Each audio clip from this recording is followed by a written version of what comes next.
Γεια σας παιδιά, και σήμερα θα σας δείξω κάτι πολύ στοιχειωμένο στο Brawl Stars.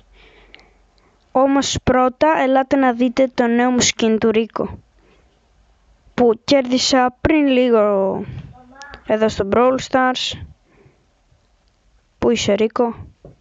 Να το ο Ρίκο. New, το νέο μου skin του Ρίκο. Άμα θέλετε πατήστε μου να γίνουμε φίλοι για να παίξουμε και μαζί Brawl Stars όσοι έχετε. Με λένε Μάριος. Να σας δείξω τώρα. Μάριος με 4 φατσούλες με γυαλιά. Και η κλαμπ μου είναι Only Pro με ένα γαλάζιο σηματάκι στην νεκροκεφαλή, σε ένα κρανίο. Ωραία, τώρα πάμε να δούμε, λέω κι εγώ, τι περίεργο έχει συμβεί και τι στοιχειωμένο έχει συμβεί στο Brawl Stars. Για αρχή ας πάρουμε τα πραγματάκια μας εδώ και θα σας δείξω τώρα. Γιατί μου φαίνεται πολύ περίεργο εμένα, αλλά θα δούμε και σε εσάς. Ωραία, για αρχή θα δείτε τι γίνεται. Πηγαίνω στον Edgar και πηγαίνω στην κανονική του μορφή και άμα τον γυρίσω και στα γάντια του δείχνει ένα χ εδώ και εδώ στο άλλο του γάντι και από πίσω του ένα χ. Εντάξει, πάμε να δείτε το άλλο. Στον Frank, όταν πάμε στην πρώτη του μορφή,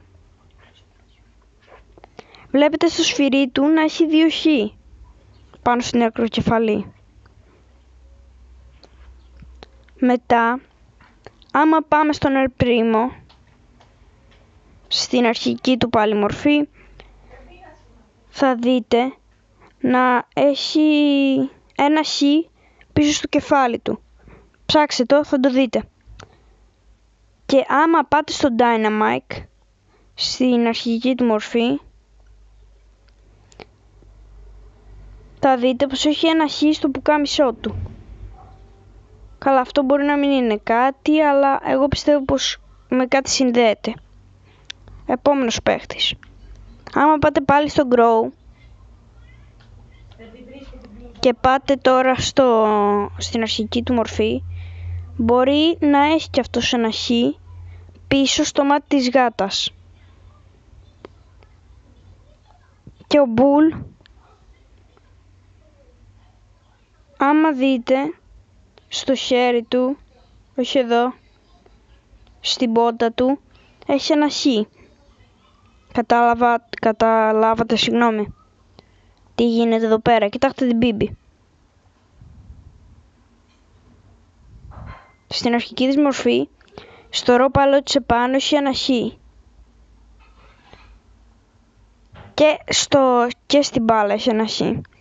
Μπορεί και άλλοι παίχτες να το έχουν, αλλά μου φαίνεται λίγο περίεργο. Κοιτάξτε, ας πούμε και εδώ. Και άμα ξέρετε κάτι γι' αυτό, μήπως συνδέεται με κάτι, γιατί μου φαίνεται περίεργο να έχουν όλοι χ. Ας πούμε ο Άς, εντάξει, δεν έχει, τι να κάνουμε. Πάντως οι περισσότεροι έχουν αυτό το χ. Και άμα ξέρει κάποιος, να μου γράψει κάτω στα σχόλια. Ποιανού είναι αυτό το πρόσωπο το ζωγραφισμένο πίσω στον Άς? Δεν ξέρω, δεν μπορώ να καταλάβω. Καπιανού με γυαλιά, μήπως? Καλά, όποιος ξέρει γράψτε μου κάτω στα σχόλια. Παιδιά, αυτό το βίντεο, άμα θέλετε ψάξτε το, μπορεί να υπάρχει και σε άλλους παίχτες. Και άμα ξέρετε κάτι άλλο στοιχειωμένο, γράψτε μου κάτω στα σχόλια για να το βρω κι εγώ, να δω αν έχετε δίκιο.